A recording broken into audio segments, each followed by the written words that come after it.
मेरा specialisation embedded systems में है और आईओटी में भी मेरा स्पेशलाइजेशन है।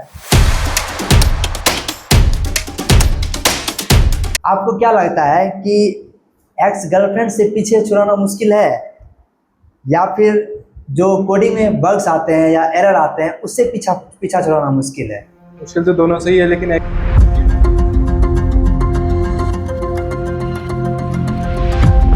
मेरा बचपन से ही एक क्यूरियोसिटी रहा है कि जो रिमोट होता है, रिमोट का जो बैटरी लाइफ होता है वो बहुत ज़्यादा होता है, और जो मोबाइल का बैटरी लाइफ होता है, शायद आप भी देखे मतलब कभी सोचे होंगे, और जो मोबाइल का बैटरी लाइफ होता है वो बहुत कम होता है। इसके पीछे का क्या रीज़न है? देखो, पहले तो दोनों की बैटरी अलग होती है।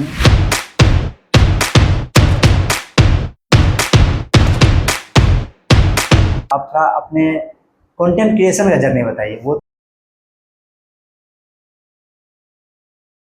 एम्बेडेड इंजीनियर में जो टेक्निकल एक होता है, डिवाइस होता है आर्डिनो, वो कैसे काम करता है, वो जरा उसके बारे में बताइए।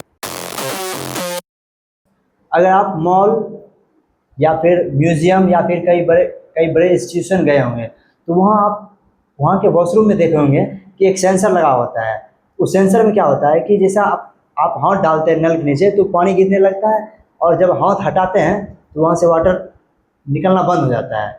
तो आज हम इसी टॉपिक पर बात करेंगे। आपको लगता है कि ये जादू हो रहा है, लेकिन ऐसा नहीं होता है। तो आज हमारे साथ मेरा गेस्ट उत्कर्ष उपाध्याय है, जिससे आज हम बात करेंगे। तो सबसे पहले हेलो उत्कर्ष उपाध्याय। हेलो भाई। तो आज इन्हीं से हम जानेंगे कि कैसे वो काम करता है, क्या है इसके पीछे की साइंस, क्या है इंजीनियरिंग, क्या है, सब जानेंगे। Welcome to my podcast visionary verse. तो हम इनसे इंट्रो लेते हैं, इन्हीं से जानते हैं क्या है नहीं है। तो बताइए भाई। भाई, मेरा नाम उत्कर्ष उपाध्याय है और also known as the mind modules. मैं गाजियाबाद से हूँ। मेरा स्पेशलाइजेशन एम्बेडेड सिस्टम्स में है और आईओटी में भी मेरा स्पेशलाइजेशन है। ये आईओटी क्या होता है? IoT basically internet of things होता है। तो मतलब उसमें हम क्या करते हैं, जो भी हमारी डिजिटल डिवाइसेस हैं, जैसे कि फ़ैन हो गया, लाइट हो गई, अच्छा उन सबको अपने फ़ोन या किसी एक नेटवर्क से कनेक्ट करके फिर हम उसको ऑपरेट कर सकते अच्छा, जैसा कि आपने बताया कि आप एम्बेडेड इंजीनियर में परस्यू करना चाहते हैं फ्यूचर में, तो किसी व्यूअर को कैसे पता चलेगा कि हम उसको उस चीज़ हमको इंटरेस्ट है? तो थोड़ा इस पर बताइए जरा। हैं। इंटरेस्ट का तो मतलब ऐसा ही है, अगर आप मतलब खुद को तो आप जानते ही हो बचपन से, आपको बचपन से जैसा जिस चीज़ में ज़्यादा इंटरेस्ट रहा है, कि अगर आपने बचपन में खिलौने खोल के देखे हैं कि वो कैसे काम कर रहे हैं, या आप जिस चीज़ को हर रोज़ देख रहे हो हाँ, कि उसके पीछे का मैकेनिज्म क्या है, अगर आप उसको ठीक से पढ़ना चाह रहे हो तो आपको इंटरेस्ट है। आपको बाकी इंटरेस्ट डेवलप भी हो जाते हैं कई बार, लेकिन अगर ये सब चीज़ है तो आप ज़रूर एम्बेडेड सिस्टम बहुत प्यार से कर सकते हो। तो एक आपका अपने बारे में स्टोरी बताइए, आपको कब इंटरेस्ट जगा था? मेरा इंटरेस्ट ऐसा था कि मेरे को बहुत नया नया पता चला था 8th क्लास में, कि उस समय मैं जावा सीखता था। हाँ। तो उस टाइम पता चला था कि कोई ऑर्डिनो नाम का बोर्ड होता है, हाँ। जिससे रोबोट वगैरह बनाए जाते हैं। ऐसा होता नहीं है, मतलब रोबोट के लिए बहुत हाई टेक्नोलॉजी चाहिए होती है, लेकिन उस टाइम पे इतना ही मालूम था मेरे को, बजट थोड़ा कम था। तो मेरे फादर साहब ने बताया था कि ऐसा ऐसा होता है, तो वही मेरे को ला करके बोर्ड दिए थे। तो फिर वो ऑर्डिनो के बोर्ड से मैं उसको ख़राब किया कई सारे पहले। तो यहीं से मतलब आपको पता चला वहाँ से मेरे को पता चला कि आपको मतलब इस चीज़ में हमको लग रहा है कि हमको जाना चाहिए, नहीं? हाँ, कि मैं इसमें और कर सकता हूँ, अभी ख़राब कर रहा हूँ, आगे चल के उसको बना भी सकता हूँ। तो अगर मानिए हम जाना चाहेंगे उस चीज़ में, ठीक है, तो इसके लिए क्या मतलब क्या है, डिग्री क्या है, कि हमको कौन सा कॉलेज लेना चाहिए, एग्ज़ाम कौन सा देना चाहिए, तो बताइए। देखो, डिग्री तो बीटेक तो ज़रूरी है, कंपलसरी है मतलब? कंपलसरी है। डिप्लोमा भी कर सकते हो, लेकिन बीटेक में क्या है, एक प्रोफेशनल कोर्स है। डिप्लोमा आपको खाली प्रैक्टिकली ट्रेन करेगा, बीटेक आपको हर चीज़ के लिए ट्रेन करेगा। दूसरा चीज़, इलेक्ट्रॉनिक्स से कर सकते हो, इलेक्ट्रॉनिक्स एंड कम्युनिकेशन से कर सकते हो, इलेक्ट्रिकल से कर सकते हो, लेकिन उसके अंदर इलेक्ट्रॉनिक्स होनी ज़रूरी है, क्योंकि इलेक्ट्रिकल्स का कुछ मेजर पार्ट लगता है मेरिट में, ठीक है। और बाकी अपने कई सारे एग्जाम होते हैं, जैसे गेट का एग्जाम दे सकते हो, तो उसकी प्रिपरेशन में ही आप तैयार हो जाओगे कि मेरे को क्या करना है क्या नहीं करना है। गेट के थ्रू मतलब जा सकते हैं, मतलब गेट अगर हम देंगे तो एमटेक में जा सकते हैं, यही ना? हाँ, एमटेक में जा सकते हो, उसके थ्रू एम्बेडेड इंजीनियर बन सकते हैं। बिल्कुल। ये है उसका क्राइटेरिया। हाँ, जैसा कि आप क्या बोलते हैं एम्बेडेड इंजीनियर के बारे में, मतलब उसका करियर पाथ पे बताया, तो अब हम जानना चाहते हैं कि ये जो है एम्बेडेड इंजीनियर में जो टेक्निकल एक होता है, डिवाइस होता है आर्डिनो, वो कैसे काम करता है, वो जरा उसके बारे में बताइए। ऑर्डिनो एक बहुत सुंदर चीज़ है। अब इसकी टेक्निकलिटी ऐसे जानो कि जैसे हमारा दिमाग है ना, हमारा दिमाग हमारे हाथ को सिग्नल दे रहा है कि मेरे को एक कप उठाना है। इसी तरीके से ऑर्डिनो किसी कनेक्टेड हार्डवेयर को सिग्नल देता है। अब ऑर्डिनो के अंदर चिप्स लगी हुई होती हैं, प्रोग्रामर लगा होता है, कई सारे ऐसे कंपोनेंट्स लगे हुए होते हैं। तो बेसिकली ऑर्डिनो एक दिमाग है, और ऑर्डिनो अगर मैं कोई मोटर कनेक्ट कर रहा हूँ, वो हमारा हाथ यानी कि हार्डवेयर है। अच्छा, और इसमें एक वर्ड भी आता है कि माइक्रो कंट्रोलर, माइक्रो प्रोसेसर, ये सब क्या है? ये थोड़ा अच्छे बताइए जिससे कनेक्ट हो। माइक्रो कंट्रोलर या माइक्रो प्रोसेसर आप एक ब्रेन की तरह ही समझ सकते हो, लेकिन वो ऐसा ब्रेन है जिसको हम खुद से ट्रेन नहीं कर सकते। उसको ट्रेन करने के लिए कुछ सामान लगेगा। जैसे हमारे ब्रेन को ट्रेन करने के लिए अंदर कुछ न्यूरॉन्स, कुछ कनेक्शन जरूर होंगे। हाँ बिल्कुल। ऐसे ही micro processor, micro controllers brain होते हैं इलेक्ट्रॉनिक्स में, उनको प्रोग्राम करने के लिए कुछ कंपोनेंट्स लगते हैं। वही मतलब वही माइक्रो कंट्रोलर और माइक्रो प्रोसेसर है। तो हाँ, जैसा कि आप बताए माइक्रो कंट्रोलर, माइक्रो प्रोसेसर और आर्डिनो, ये तीनों मतलब अगर जानना चाहे व्यूअर क्या डिफरेंट है, क्या डिफरेंस है मतलब? देखो ऑर्डिनो क्या है, एक कंपनी है और ऑर्डिनो अपने बोर्ड्स बनाती है। उन बोर्ड्स के अंदर माइक्रो कंट्रोलर होता है। तो माइक्रो कंट्रोलर और प्रोसेसर दोनों बहुत अलग अलग होते हैं।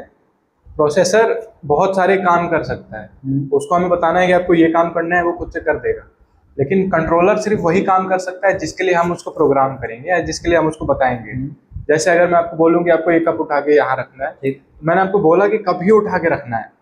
प्रोसेसर को ये चीज़ पता है कि मैं कप भी उठा के रख सकता हूँ या मैं टेबल ही घिसका सकता हूँ। कंट्रोलर टेबल नहीं घिसका सकता। अच्छा। प्रोसेसर दोनों काम कर सकता है। जैसा कि मेरा बचपन से ही एक क्यूरियोसिटी रहा है कि जो रिमोट होता है, रिमोट का जो बैटरी लाइफ होता है वो बहुत ज़्यादा होता है, और जो मोबाइल का बैटरी लाइफ होता है, शायद आप भी देखे मतलब कभी सोचे होंगे, और जो मोबाइल का बैटरी लाइफ होता है वो बहुत कम होता है। इसके पीछे का क्या रीज़न है? देखो पहले तो दोनों की बैटरी अलग होती है। फ़ोन में बैटरी अलग यूज़ होती है, रिमोट में बैटरी अलग यूज़ होती है, क्योंकि दोनों में करंट कंजम्पशन दोनों का अलग होता है। रिमोट में आपको खाली एक बटन दबाना है जिससे बहुत छोटा सा करंट यूज़ होता है, और जितना ज़्यादा करंट होगा उतनी ज़्यादा बैटरी की कैपेसिटी भी होनी चाहिए। तो रिमोट में जो बैटरी यूज़ होती है ना, उनकी इतनी कैपेसिटी नहीं होती कि वो एक साथ लार्ज अमाउंट ऑफ करंट को दे सके। अच्छा। लेकिन फ़ोन में जो बैटरी लगी होती हैं वो लार्ज अमाउंट ऑफ करंट देने की कैपेबल होती है। स्टिल फ़ोन ज़्यादा करंट यूज़ नहीं करता है, लेकिन वो लॉन्ग टर्म के लिए यूज़ करता है। अच्छा। और रिमोट क्या है, जब तक बटन दबाओगे तब तक करंट यूज़ होगा और फिर वो आइडल स्टेट में बैठा रहेगा। इसीलिए हाँ, इसीलिए जल्दी ड्रेन होती है फ़ोन की बैटरी, क्योंकि वो 24 घंटे यूज़ हो रही है। या तो कहीं स्क्रीन, अगर स्क्रीन भी आपने खोल के छोड़ दिया तो यूज़ तो हो ही रहा है, और बैकग्राउंड में जो प्रोसेस चल रहे हैं या फिर जो भी काम हो रहा है कहीं ना कहीं इस्तेमाल हो रहा है। फ़ोन ऑफ करके रखो, देखो बैटरी नहीं खत्म होगी जल्दी। अच्छा, हाँ ये हम भी देखे हैं कि नहीं होता है खत्म, तो इसकी वजह यही रीज़न है ना? ये रीज़न है।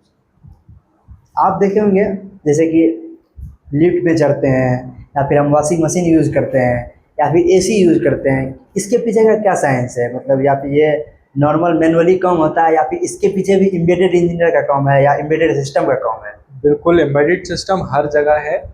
चाहे आप लिफ्ट चले जाओ, चाहे आप वॉशिंग मशीन देख लो, इनफैक्ट टीवी, माइक्रोवेव, हर चीज़ में एम्बेडेड सिस्टम है। यानी कि जहाँ भी आपको इलेक्ट्रॉनिक कंपोनेंट अपने आप से काम करते हुए दिख रहे हैं, वहाँ एम्बेडेड सिस्टम का होना मस्ट है। हर जगह मतलब है? हर जगह, ऑलमोस्ट हर जगह है आजकल। स्टार्टिंग में हम बात किए थे सेंसर के बारे में, हाँ थोड़ा सेंसर के बारे में बताइए। हाँ, स्टार्टिंग में हमने बात की थी ऐसे सेंसर के बारे में जो हाथ लगाने पे पानी या फिर कोई भी चीज़, जैसे आजकल तो सोप डिस्पेंसर बन गए हैं, सोप निकल के आता है तो फिर उससे उसमें क्या लगा रहता है, प्रॉक्सिमिटी सेंसर लगे रहते हैं।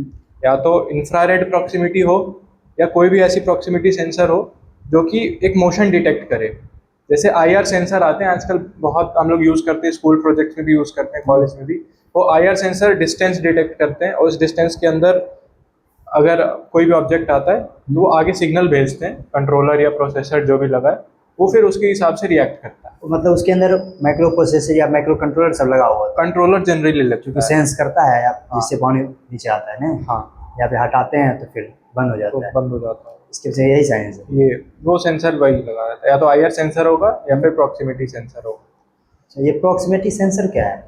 प्रॉक्सिमिटी सेंसर अलग अलग तरीके के आते हैं। जैसे मोशन डिटेक्शन होता है, जैसे हम लोग देखते हैं कॉलेजेस वगैरह में आजकल, जैसे हम आगे जाते हैं लाइट की तो लाइट अपने आप जल जाती है। हाँ हम देखे हैं कॉलेज। हाँ, उसमें क्या PIR सेंसर लगा हुआ होता है। PIR उसका नाम है, प्रॉक्सिमिटी इंफ्रारेड। उसमें छोटा से छोटा भी मोशन अगर डिटेक्ट होता है ना, तो वो एक सिग्नल भेज देता है कंट्रोलर को कि आप लाइट को ऑन कर दो, तो अब लाइट ऑन हो जाती है। अच्छा। और एक टाइम पीरियड जब अपना उसका पूरा हो जाता है तो फिर लाइट बंद हो जाती है। हाँ, ये हम भी देखे हैं कॉलेज, अपने कॉलेज में है। हाँ। जैसे कि हम एम्बेडेड इंजीनियर का टेक्निकल चीज़ के बारे में बात किए या फिर उसके करियर के बारे में बात किए, अब हम बात करना चाहते हैं कि हम अगर एम्बेडेड इंजीनियर बन गए, उसमें हम कितना मतलब कमा पाएंगे, कितना रुपया मिलेगा हमको कंपनी, किसी कंपनी में अगर हम काम करेंगे या अपना खुद का ही कंपनी करेंगे, इसका स्टार्टअप क्या है, कि स्टार्टअप कैसे ग्रो करेगा, वो सब बताइए ज़रा। देखो, अभी ग्रोथ की अगर हम बात करें तो हमारे इंडिया में सेमीकंडक्टर्स की ग्रोथ बहुत हो रही है। हाँ। इंपोर्ट एक्सपोर्ट बहुत हो रहे हैं। इनफैक्ट कई सारे प्लांट्स भी हो रहे हैं, इंडस्ट्रीज प्लांट्स हो रहे हैं हमारे इंडिया में। तो अब अगर अपॉर्चुनिटी की बात की जाए, एम्बेडेड इंजीनियर की अपॉर्चुनिटी एक्सपोनेंशियली राइज हो रही है। और सैलरी की अगर बात की जाए तो एक्सपेक्टेशन स्टार्ट होती है 8 to 9 LPA से। हाँ। उससे नीचे बहुत मुश्किल है कि कहीं आपको मिलेगी। 8 to 9 LPA से स्टार्टिंग हो जाएगी, स्टार्टिंग ही होता है। स्टार्टिंग हो जाएगी and it can reach up to 55-60 LPA। और अगर आप आउट ऑफ दिस कंट्री जाते हो, मत जाना वैसे तो, हाँ हाँ, इंडिया में रहना। अगर आप आउट ऑफ दिस कंट्री जाते हो तो आपको सबसे बेस्ट पैकेज मिल जाएगा 60 LPA तक का। हो सकता है उससे ज़्यादा मिल जाए अकॉर्डिंग टू आवर स्किल। अच्छा, आप तो अजीब बात बोले कि हम अगर एम्बेडेड इंजीनियर हैं तो हमें विदेश नहीं जाना चाहिए, मतलब अदर कंट्री नहीं जाना चाहिए। इसके पीछे क्या मतलब लॉजिक है, आप ऐसा क्यों बोल रहे हैं? देखो, इसके पीछे सबसे पहला लॉजिक ये है कि इंडिया में काफ़ी रूम है आपको काम करने के लिए। अगर आप अपना कुछ स्टेब्लिश करना चाहते हो सेमीकंडक्टर, स्पेशली एम्बेडेड इंजीनियर की केस। हाँ। तो अगर आपने कुछ बनाया है या आपने अगर स्किल सीखी है मेहनत लगा के, पैसे लगा के, तो आप उसको ऐसी जगह डेडिकेट नहीं कर सकते जहाँ पे आपको डायरेक्टेड काम करना है। आप अपने मन से काम करो और आप उस चीज़ को ग्रो करो। आपको ग्रो करने की जगह इंडिया में मिलेगी as compare to foreigner countries. दूसरी चीज़, अपने नेशन के लिए लॉयल रहना बहुत ज़रूरी है।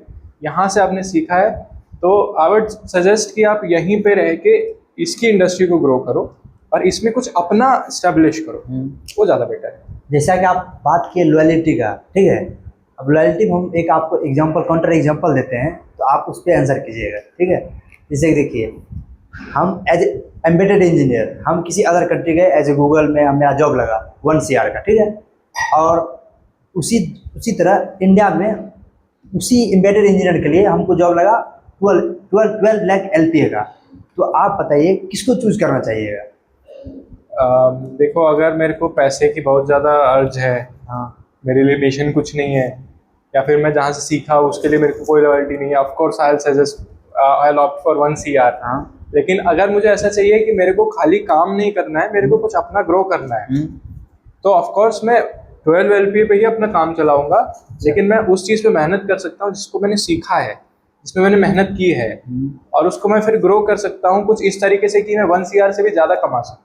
अच्छा, लेकिन हम भारत में देखते हैं, बहुत भारत के जैसे IITian होते हैं, NITian होते हैं, या जो भी अच्छे लेवल के इंजीनियर होते हैं, वो विदेश चले जाते हैं। यहाँ तो आपका लॉजिक ही नहीं चल रहा है। एक्सपोजर की बात है ना। आप इस चीज़ को समझो, अगर उनको एक्सपोजर चाहिए अपने प्रोजेक्ट पे, या फिर वो कोई बिजनेस खड़ा करना चाह रहे हैं या कुछ ऐसा करना चाह रहे हैं, जैसे कोई रोबोट है, अगर आपने कोई रोबोट बनाया फॉर एग्जाम्पल, और आपको ऐसा चाहिए कि वो रोबोट मेरा मार्केट में चले, तो आपको इंडियन मार्केट में उसको चलाना ज़्यादा प्रेफर मैं करूँगा एज कम्पेयर टू फॉरेन के मार्केट्स में। क्योंकि आप देखो, वो जो डॉग है जो चाइना ने बनाया था, जो गलगोटिया यूनिवर्सिटी में रखा था हाँ हाँ, बहुत फेमस हुआ था वो डॉग। आप क्या सोच रहे हो कि अगर मैं यहाँ पे बनाऊं और मैं उसको चाइना में ले जाके बेचूं, तो क्या वो खरीदेंगे मेरा डॉग? ऑफ कोर्स नहीं खरीदेंगे, क्योंकि चाइना में ऑलरेडी वो डॉग है। इंडिया में अगर वो डॉग होता तो उनको चाइना से लेने की क्या जरूरत पड़ती? बिल्कुल, और एक्सपोज भी नहीं होते जो गलगोटिया यूनिवर्सिटी है। Of course. तो ऐसा नहीं, इंडिया में वो डॉग नहीं है, बना है, बट स्टिल उस लेवल का या उस वो कंपटीशन नहीं कभी बीट हो पाएगा। I am not praising China, India is always best, but still. जैसे आप बात किए गलगोटिया यूनिवर्सिटी, उस तरह आप बात करते हैं कि जो एम्बेडेड इंजीनियर है, हम अगर एम्बेडेड इंजीनियर बन गए, इससे हमारा देश को क्या बेनिफिट है, जिससे कि हमारे देश को, मतलब हमारा देश है ना, टेक्नोलॉजी में आगे बढ़े फ्यूचर में? देखो क्या है, अभी सेमीकंडक्टर की इंडस्ट्री बढ़ रही है, कई जगह स्टेब्लिश नहीं हुई है, कई जगह हो रही है, धीरे धीरे काम हो रहा है, बेल में कई सारे लोग रिक्रूट हो रहे हैं। इस चीज़ को अगर हम देखें, इसका अगर हम ग्राफ रीड करें ना, तो एम्बेडेड इंजीनियर्स की जो कंट्रीब्यूशन है हमारे इंडियन इंडस्ट्रीज में वो बहुत ज़्यादा है। और अभी वो इतनी ज़्यादा है कि अभी हमको इतनी लग रही है। सोचो कई जगह पे अभी इस्टेब्लिशमेंट भी नहीं हुई है इंडस्ट्रीज की। जब हो जाएगी इस्टेब्लिशमेंट तो हमको कितनी नीड होगी एम्बेडेड इंजीनियर की, उस नीड को फुलफिल तो करना पड़ेगा कहीं ना कहीं। तो हमको बहुत लॉस झेलना पड़ेगा। तो अगर आप एम्बेडेड इंजीनियर बनते हो, या फिर अगर bunch of students are getting the embedded engineer degree, तो बहुत बहुत ज़्यादा प्रॉफिटेबल होगा इंडिया की इंडस्ट्रीज को, जिससे मतलब हमारा देश का इकोनॉमी बढ़ेगा। इकोनॉमी बढ़ेगी और जो हमारा प्रोडक्टिविटी है देश का वो बढ़ेगा। प्रोडक्टिविटी टाइम कम होगा और यूनिट्स बहुत ज़्यादा बनने लगेंगे। क्योंकि अगर एक कंपनी में 10 ही वर्कर हैं, क्योंकि 10 ही लोगों ने एम्बेडेड इंजीनियर किया है कोर्स। इधर हम सुने हैं कि गूगल जो है, गूगल कंपनी जो विदेश यूएसए कंपनी है, वो जो है यहाँ हैदराबाद में अप्रोक्स कुछ 90 मिलियन का है ना अपना डाटा सेंटर खोलने वाला है, स्टार्ट करने वाला है कुछ ही समय बाद। तो उसमें क्या एम्बेडेड इंजीनियर उसमें भी आएगा? उसके अंदर भी आता है, उसके अंदर भी मतलब काम करेगा? अब देखो डाटा सेंटर्स एक्चुअली क्या होते हैं, आईटी इंजीनियर्स के अंडर बहुत ज़्यादा ऑपरेट होते हैं। आईटी इंजीनियर्स को पता होता है how to manage a server, फिर कैसे चीज़ों को, डेटा को संभाला जाता है। बट अगर हम देखें कि एम्बेडेड इंजीनियर का उनके अंदर क्या यूज़ है, अगर वो कोई ऑटोमेशन बनाना चाह रहे हैं या फिर सर्वर क्रैश हुआ उसको डिटेक्ट करना है, बहुत छोटे लेवल पे मैं आपको एग्जांपल दे रहा हूँ, सर्वर क्रैश हो गया उसे डिटेक्ट करना है, या फिर अगर कोई हार्डवेयर में प्रॉब्लम आ गई है, हमको कैसे पता चलेगा कि कौन से ब्लॉक के कौन से सेगमेंट में कौन से सर्वर पे खराबी आई है। अच्छा, वहाँ पे एम्बेडेड इंजीनियर अपना कुछ दिग्नम लगाएगा और बताएगा कि इस पर्टिकुलर चीज़ में खराबी आई है। अब वो ऑटोमेशन सेट करेगा, क्योंकि ऑफ कोर्स बड़ा डेटा सेंटर है, 90 मिलियन प्लस, अब बता रही हूँ इतना ज़्यादा उसमें है ना। तो ऐसा तो है नहीं कि एक एक बंदे को लगाएंगे कि आप भाई ढूंढो एक एक सर्वर में कहाँ प्रॉब्लम है, ऐसे नहीं। तो ऑटोमेशन में काम, मतलब इसी बेसिस पे आप बोल रहे हैं कि मतलब इंडिया में इसका फ्यूचर है एम्बेडेड इंजीनियर। इंजीनियर आप देख रहे होंगे, चैट जीपीटी हो गया, ग्रोक हो गया, या फिर डीपसीक हो गया, ये काफ़ी ग्रो कर रहा है। क्या एम्बेडेड इंजीनियर को इससे थ्रेट है या फिर मतलब नॉर्मली है? नहीं, इससे फ़ायदा है। कैसे? देखो क्या है, एम्बेडेड इंजीनियर्स को एआई से बहुत हेल्प मिलती है। और आजकल तो ऐसे एआई आ गए हैं जो आपको प्रॉपर सर्किट बना के बाकायदा बता देंगे कौन सा तार कहाँ लगाना है, एक स्कीमेटिक दे देंगे। जो पीसीबी हम देखते हैं रिमोट में, फ़ोन में, या जिस भी चीज़ में हमारी पीसीबी होती है, प्रिंटेड सर्किट बोर्ड, उसमें क्या वायर्स की ज़रूरत नहीं पड़ती, उसमें कॉपर की प्रिंटिंग होती है। अच्छा, वो बना के दे देते हैं। आप उसको प्रिंट करो, उसमें कंपोनेंट सोल्डर करो एंड दैट्स इट, तुरंत हो जाता है, तुरंत काम हो जाता है। मतलब आपका कहना है कि एआई है एम्बेडेड इंजीनियर का वर्क आसान कर रहा है। आसान कर रहा है। अच्छा, बिल्कुल। लेकिन वो रिप्लेस नहीं कर रहा है, वो आसान कर रहा है। अब रिप्लेस क्यों नहीं कर रहा है? क्योंकि अगर कोई रोबोट है, भाई हमारा काम क्या है, हार्डवेयर को डिज़ाइन करना, हार्डवेयर को मैनेज करना। हम ऑनलाइन जो भी काम कर रहे हैं, कोडिंग वगैरह कर रहे हैं, एक पर्टिकुलर सेगमेंट संभाल रहा है एआई। लेकिन जब बात आती है सोल्डरिंग करने की, तो कौन सी जगह पे क्या सोल्डर करना है वो तो एआई नहीं संभाल पाएगा। उसके लिए मशीन्स बनी हुई हैं बेशक, लेकिन वो डेजिग्नेटेड मशीन्स हैं कि अगर मैं बोलूँ एक ए पॉइंट पे ही सोल्डर करना है तो ए पॉइंट पे ही सोल्डर करेंगे। वो खुद से नहीं सोच पाएंगे कि अगर कोई दिक्कत आ गई तो मेरे को उसको कैसे सॉल्व करना है। वो एम्बेडेड इंजीनियर करेगा, वो मैं जाऊँगा या कोई भी एम्बेडेड इंजीनियर जाएगा तभी उसको सॉल्व कर पाएगा। AI will not do this. अभी कई सालों तक एआई नहीं कर पाएगा उसको। आप एम्बेडेड इंजीनियर भी हो और हमने सुना है कि आप कंटेंट भी क्रिएट करते हो, जैसे कि आप एम्बेडेड इंजीनियर से रिलेटेड आप कंटेंट भी क्रिएशन करते हो, इंस्टाग्राम या फिर यूट्यूब पर डालते हो। तो आप थोड़ा अपने कंटेंट क्रिएशन का जर्नी बताइए। वो तो हम सीख गए, मेरा व्यूअर सीख गया, आप उससे अब थोड़ा उस पर थोड़ा बताइए। 2018 में मैंने सबसे पहले यूट्यूब चैनल बनाया था, अप्रैल 2018 मेरे को याद है। लेकिन उसमें मैं कभी गेमिंग कर रहा हूँ, कभी ट्यूटोरियल दे रहा हूँ, क्या डाउनलोड करें, कैसे डाउनलोड करें, कभी सिखा रहा हूँ। उसके बाद से थोड़ा पढ़ाई पे मेरा इंटरेस्ट जाने लगा, फिर थोड़ा थोड़ा तो मैं फिर पढ़ाई करने लगा। फिर जब मैंने ठीक ठाक पढ़ लिया, मेरे को ऐसा लगा कि अब मेरे को दूसरों को भी पढ़ाना चाहिए, तो मैंने दोबारा से फिर स्टार्ट किया। उसके बाद से फिर मेरे को हो पाती गई अंदर से। फिर 2024 में मैंने अपना मेन चैनल स्टार्ट किया, द माइंड मॉड्यूल्स। उस पर फिर मैंने लोगों को इलेक्ट्रॉनिक्स सिखाना चालू किया। अच्छा, फिर वहाँ से ग्रोथ आई और फिर आप जैसे कि बात किए कि हम कभी गेमिंग में गए, गेमिंग को गेमिंग चैनल बना दिए, कभी हम इलेक्ट्रॉनिक्स का चैनल बना दिए, अब अभी आप बता रहे हैं हम माइंड मॉड्यूल बनाए, तो आपको ये स्पेसिफिक चीज़ का पता चला कि हमको अब इस चीज़ को वर्क करना चाहिए? हाँ, ये नीश सेलेक्ट होना बहुत ज़रूरी है, इसको नीश बोलते हैं। तो क्या है, आप किस कैटेगरी में सबसे ज़्यादा स्पेशलाइज्ड हो, आपको ये मालूम होना चाहिए। जैसे पहले मेरे को ऐसा लगता था मैं बहुत अच्छा गेमर बन जाऊंगा, लेकिन जब मैं गेमिंग करता था तो मेरे को ऐसा लगता था कि यार मैं ये चीज़ मिस आउट कर रहा हूँ। उस समय इतना मेरे पास नहीं था, इतना डेवलप माइंड सेट, तो मेरे को ऐसा वो नहीं लगा कि मैं कहीं कुछ और चेंज कर लूँ। फिर बाद में मैंने जब ट्यूटोरियल देना चालू किया तो मुझे ऐसा लगा कि यार इसमें भी मैं ठीक से नहीं बता पा रहा हूँ। फिर जब मैं पढ़ाई चालू किया, मेरे को पता चला हाँ ये ऑर्डिनो और ये सारी चीज़ें, मेरे को लगा कि इसमें तो मैं एटलीस्ट अच्छा कर ही रहा हूँ। तो जो मैं कर रहा हूँ उसे एटलीस्ट मैं शेयर जरूर करूँ लोगों के साथ। उसे मैंने शेयर करना चालू किया, लोगों को पसंद आया, लोगों ने सपोर्ट दिखाया, तो फिर मुझे पता चला कि यही है मेरा जो है। तो मेरा व्यूअर को चैनल का नाम बता दीजिए, जो आपका इंस्टाग्राम का चैनल है या फिर यूट्यूब का चैनल? मेरा इंस्टाग्राम पे द माइंड मॉड्यूल्स है और यूट्यूब पे भी द माइंड मॉड्यूल्स ही है। उस पर मैं ट्यूटोरियल्स और प्रोजेक्ट्स वगैरह बताता हूँ। आप तो अपना नीच डिसाइड कर लिए कि हमको माइंड मॉड्यूल स्टार्ट कर लिए 2024 में। अगर ऑडियंस कंटेंट क्रिएटर हैं, हमें कैसे पता चलेगा कि हमको इस नीच में कंटेंट क्रिएट करना चाहिए आगे? इसमें आपको सबसे पहले अपनी एक्सपर्टाइज जाननी बहुत ज़रूरी है कि आप क्या चीज़ ऐसे कर पा रहे हो कि अगर मैं आपसे 50 क्वेश्चन उठा दूँ, आप 50 के 50 क्वेश्चन मेरे से सॉल्व कर दोगे, उसके अलावा मेरे से और ऐसे क्वेश्चन आप सॉल्व कर दोगे जो मैंने पूछे ही नहीं है। अच्छा, इसका मतलब ये है कि आप उस चीज़ में इतने एक्सपर्ट हो कि आपको कोई रोक ना सके आपके सामने, आपका पाथ एकदम क्लियर है। उस चीज़ पे आप कंटेंट क्रिएशन करोगे तो सक्सेस जाएगी। ये है इसकी वजह, ये रीजन नहीं। हाँ, जैसे कि अभी देखे होंगे पार्लियामेंट में कंटेंट क्रिएशन का बजट पास हुआ है और कहा गया है कि स्कूल में, कॉलेज में कंटेंट क्रिएशन का एक अलग से डिपार्टमेंट बनेगा। हाँ, तो उसके पीछे क्या आपका टेक है?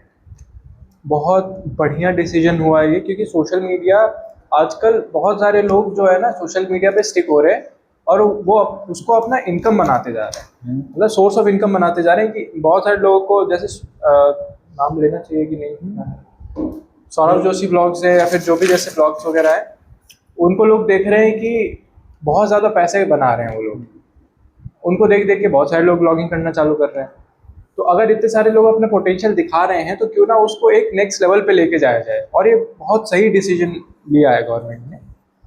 तो ये काफ़ी अच्छा रहेगा कि बच्चों को भी एकदम बेसिक चीज़ों से बताया जाए कि अगर स्कूल्स में ये चीज़ डेवलप होंगी कि ये नीश होता है, ऐसे कंटेंट क्रिएट किया जाता है, ऐसे हुक डाला जाता है, इतने सेकंड की वीडियो हो, कैसे रिटेंशन देना है, आपकी कम्युनिकेशन भी अच्छी होगी, कॉन्फिडेंस हाँ, अच्छा ये तो होगा, है।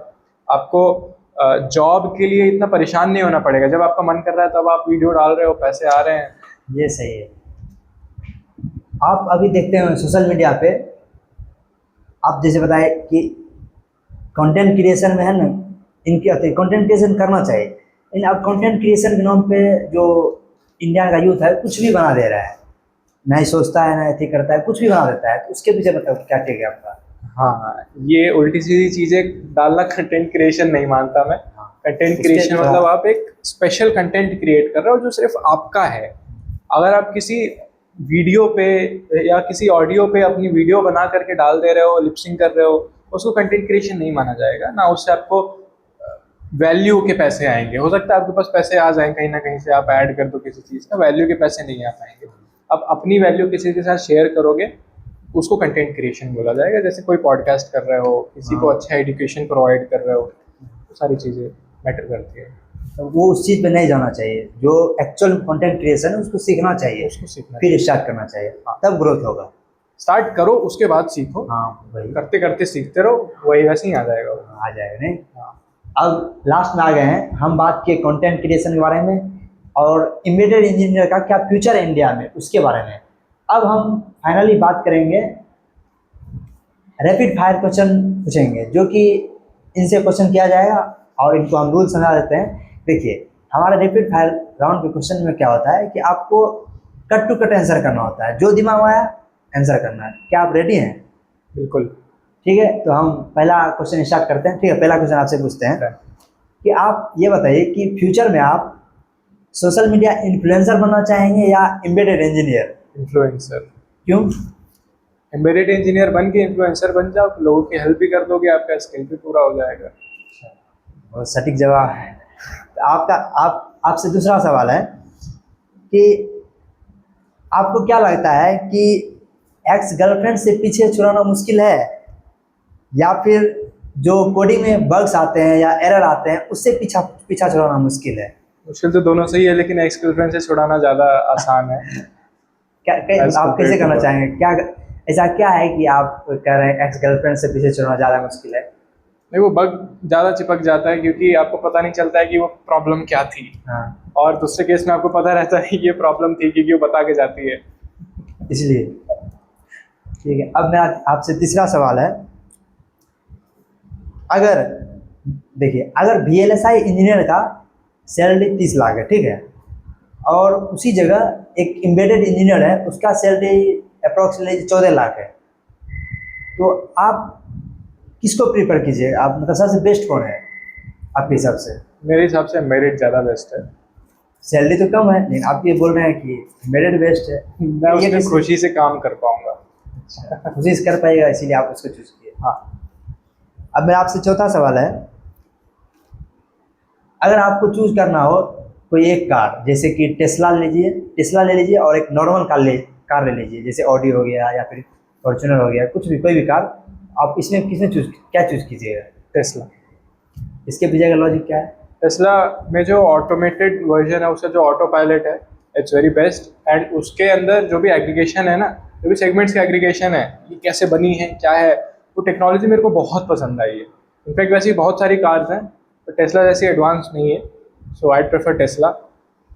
लेकिन आप स्टार्टिंग में बात किए थे कि नेशन फर्स्ट होना चाहिए, हम पूरा एकदम देशभक्त हैं, आप तो अभी टेस्ला चूज कर रहे हैं। अगर मैं ऐसी गाड़ी बना लूंगा जो मैं इंडिया में बना के इंडिया में ही लॉन्च कर दूंगा तो of course I will quit Tesla. तो आपसे बात करके अच्छा लगा, थैंक यू। Same here. अगर आप भी फ्यूचर में एम्बेडेड इंजीनियर बनना चाहते हैं या फिर फ्यूचर में कंटेंट क्रिएशन या अभी कंटेंट क्रिएशन का जर्नी स्टार्ट करना चाहते हैं तो आप हमारे गेस्ट उत्कर्ष उपाध्याय को फॉलो कर सकते हैं इंस्टाग्राम पे। इनका इंस्टाग्राम पेज है माइंड मॉड्यूल के नाम से, और अगर यूट्यूब पे आप इनको देखना चाहते हैं तो यूट्यूब पे भी सेम चैनल है माइंड मॉड्यूल के नाम से, आप इनको फॉलो कीजिए, सब्सक्राइब कीजिए, और जिससे आपका नीच पता चले और आप भी ग्रो कर सकें और ये भी ग्रो कर ही रहे हैं। लिंक मैं अपने यूट्यूब चैनल के डिस्क्रिप्शन में डाल दूंगा और आप उनको फॉलो कीजिए और सब्सक्राइब कीजिए। Thank you.